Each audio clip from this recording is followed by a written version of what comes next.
नेता प्रतिपक्ष जयराम ठाकुर ने कहा कि हिमाचल प्रदेश में कानून व्यवस्था पूरी तरह से तबाह है। दिन दहाड़े गोलियां चल रही हैं।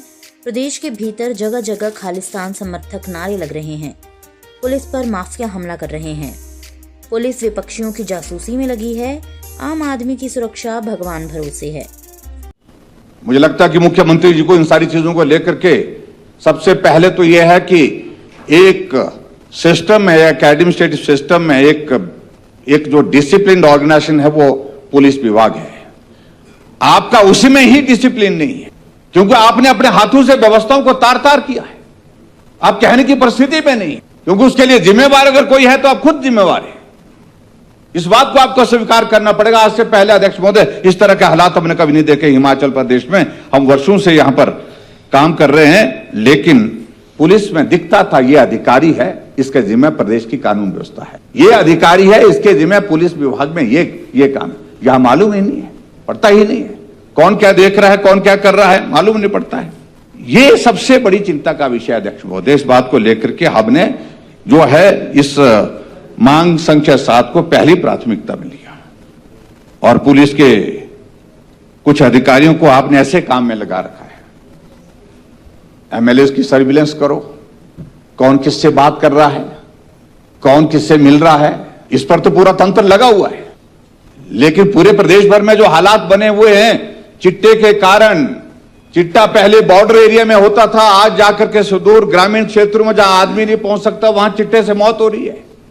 अभी जब से कुछ दिनों से हम देख रहे हैं अध्यक्ष महोदय, चिट्टे के कारण अगर मौत का अगर हम ये देखें तो ये संख्या बहुत ज्यादा हो गई है। बहुत ज्यादा 11 लोगों की मृत्यु जो है, नौजवानों की मृत्यु जो है चिट्टे के कारण हो गई और वो सड़कों कई तो सड़कों पर ही मरे हुए पाए गए। तो स्वाभाविक रूप से हालात ऐसे बन रहे हैं कि हिमाचल प्रदेश को जो देवभूमि के नाम से कहा जाता है, ये देवभूमि कहने के लायक नहीं आप छोड़ रहे हैं। जनवरी से अभी तक मात्र जो है 82 दिन हुए और इस दौरान में हिमाचल प्रदेश पर जघन्य हत्याओं के 21 घटनाएं हो गई। 21 घटनाएं हो गई। 13 लोगों की जो है वो मौत जो है ओवरडोज के कारण हो गई। इस दौरान पिछले 2 साल के कार्यकाल में अपने सुख की सरकार व्यवस्था परिवर्तन के इस दौर में 175 से ज्यादा हत्याएं और 600 से ज्यादा दुष्कर्म और लगभग 2000 चोरियां डकैती के मामले दर्ज हुए पड़े हैं। ये सचमुच में अध्यक्ष महोदय, ये आंकड़ा हिमाचल जैसे छोटे से प्रदेश के लिए चौंकाने वाला है। ये चिंता का विषय है। इस सारे विषय को लेकर के सोचने की आवश्यकता है। आखिरकार ये क्यों हो गया ऐसा?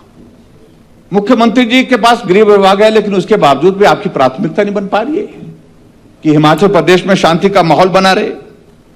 अध्यक्ष महोदय, मैं ये पहली बार देख रहा हूं मैं हिमाचल में कॉन्ट्रैक्ट किलिंग का प्रोसेस जो है वो घटनाएं घटित हो गई।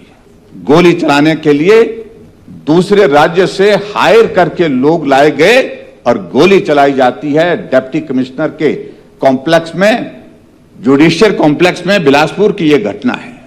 और जब इन्वेस्टिगेशन का प्रोसेस आगे बढ़ा तो कौन लोग उसमें जेल की सलाखों के पीछे गए?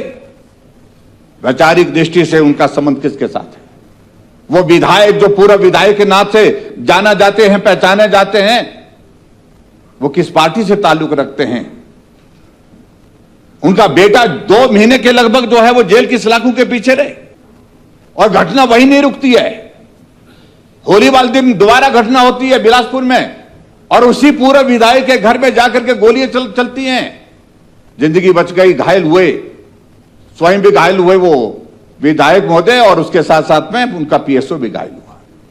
ये हिमाचल में कभी आज से पहले घटित नहीं हुआ था। आज तक किसी विधायक के घर में बाहर से आकर के गुंडे गोली चलाने की हिम्मत करें, जान लेने की हिम्मत करें, ये कभी नहीं हुआ था हिमाचल प्रदेश में। आपकी व्यवस्था परिवर्तन के दौर में ये भी हिमाचल प्रदेश ने देखा है।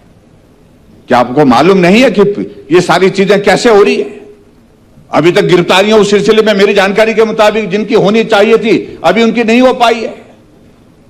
लोग लगे हुए, पुलिस के अधिकारी लगे हैं, जांच में लगे हैं, लेकिन अभी तक उसमें कुछ गिरफ्तारियां हुई है, लेकिन सही मामले में कौन वो लोग थे कौन लड़के थे, कौन नौजवान थे वो जो गोलियां चला करके चले गए, और क्या वजह थी जिसके कारण वो गोलियां चलाकर चले गए।